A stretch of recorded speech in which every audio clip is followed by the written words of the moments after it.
Finalmente, independência do Brasil. Bom, nós já vimos Conjuração Mineira, Conjuração Baiana, Revolução Pernambucana, Revolução do Porto e agora nós temos independência do Brasil de fato, quando vai acontecer todo o processo de independência. Vamos lá. Tudo isso, gente, tem uma data específica que nós vamos entender quando Dom Pedro I ele vai se aliar ao descontentamento brasileiro, que é em 9 de janeiro de 1822. Então, esse dia, quando ele fala vou me aliar às cortes brasileiras, ele simplesmente renega toda a sua corte portuguesa, toda a realeza, toda a sua família real e decide ficar no Brasil. Esse dia fica conhecido como Dia do Fico. Grava aí a data, anote aí, 9 de janeiro de 1822, Dia do Fico. Dia de quando Dom Pedro I se alia ao descontentamento brasileiro e diz que vai ficar no Brasil, permanecer no Brasil.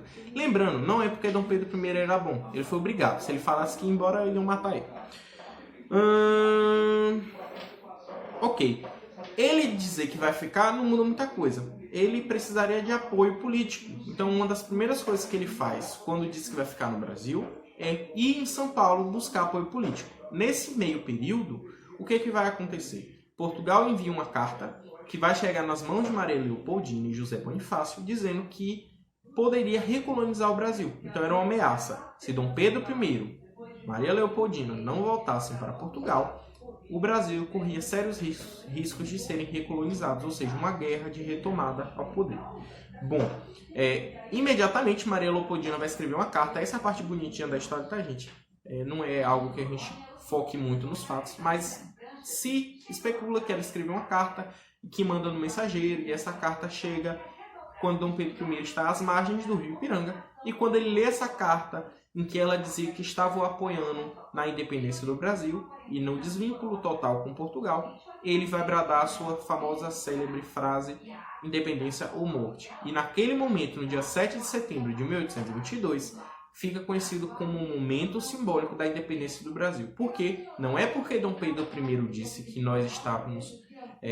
nós éramos independentes, que nós de fato éramos. Não era assim, não era tão fácil assim. Portugal ainda tinha o domínio de várias províncias brasileiras. Lembrando, província é o quê? Província da Bahia, província de Pernambuco, província de São Paulo, província de Rio de Janeiro, ou seja, os estados que a gente entende hoje.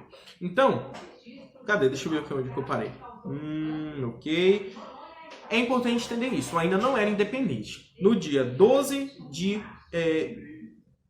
do 10 é o quê? Outubro. 12 de outubro de 1822, Dom Pedro I ele retorna para o Rio de Janeiro com apoio político e ele vai ser declarado imperador do Brasil. Isso é muito importante. Por que ele é declarado imperador e não rei? Rei, gente, é uma pessoa que governa um único local, o seu reino. Imperador é um conquistador e governa para vários povos. Por que a gente tem isso? O Brasil é um país com fronteiras continentais, ou seja, é um país muito maior do que vários outros países. Portugal é do tamanho de São Paulo. Então, como que o Brasil ele era um país pequeno? Não era, um país gigantesco, de proporções continentais, e que cada estado era diferente. Fora que nós tínhamos povos indígenas, africanos, europeus, americanos. Então, observe, nós não estamos governando um único povo. Dom Pedro I governava vários povos e vários territórios brasileiros. Então, por isso que ele vai receber o título de imperador. Continuando, vai durar durante 2 anos a guerra da independência do Brasil, porque o Brasil ele não tinha intenção, nem todos os estados, nem todas as províncias queriam se desvincular de Portugal. Por exemplo, a Bahia, o Pará, Pernambuco. Pernambuco, gente, só porque ela já tinha sido tomada, viu? Ela tinha sido tomada por Portugal, ela tinha sido controlada pelo rei. Então, Montevidéu, que a gente vai conhecer como Cisplatina, Pará, Bahia e Pernambuco, eles tinham a intenção de quê? De se manter aliados com Portugal. Então, eles foram contrários, eles demoraram, eles causaram a guerra da independência, vai ficar conhecido como Guerra da Independência, e justamente por isso, os governadores dessas províncias não queriam se desvincular com Portugal.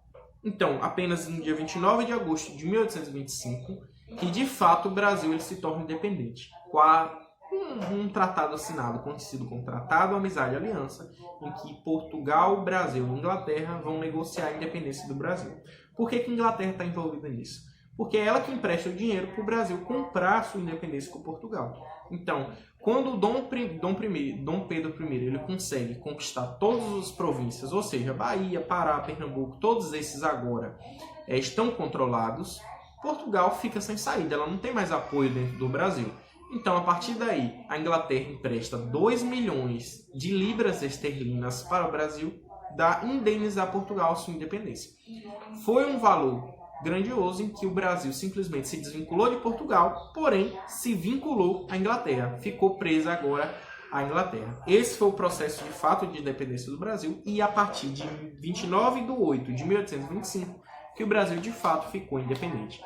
Tem mais um vídeo, no instante vocês já recebem ele.